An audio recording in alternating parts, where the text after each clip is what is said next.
got the macro or the collections tab where you have macros and decks and rollable tables.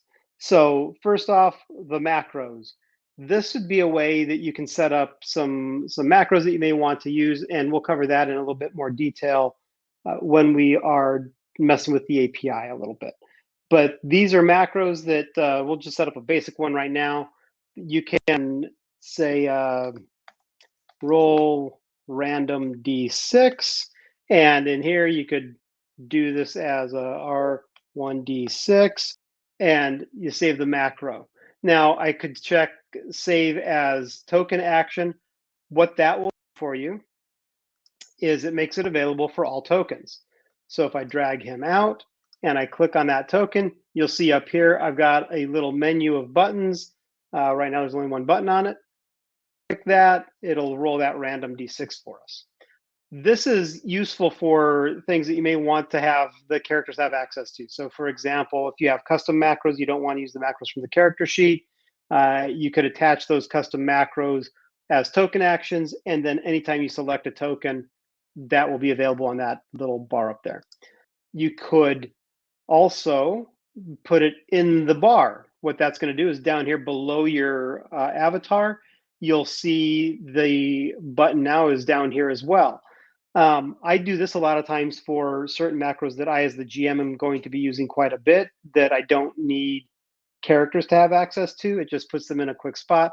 Sometimes if I am a player in a game, I will also open up my character sheet.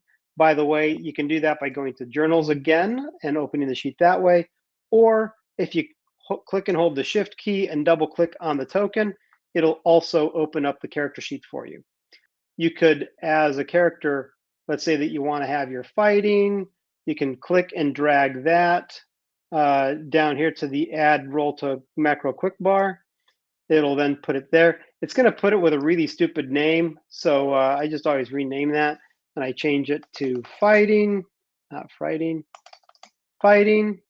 Click OK. It'll now change. You can also change the color of it. So maybe I want my actions to be orange buttons. And let's say that I have a sword that he wants to use. It's because he's looking like a sci-fi kind of guy. We'll give him a molecular sword. We'll just drag that onto here. Give the system a minute.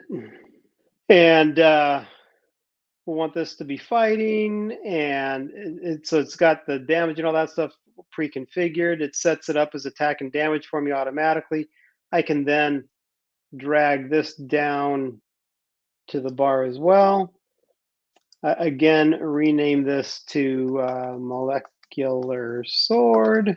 And perhaps I want this one to be red because it's a weapon. So I just change the color there. And so sometimes I'll do that. That way I don't have to have my character sheet open at all times.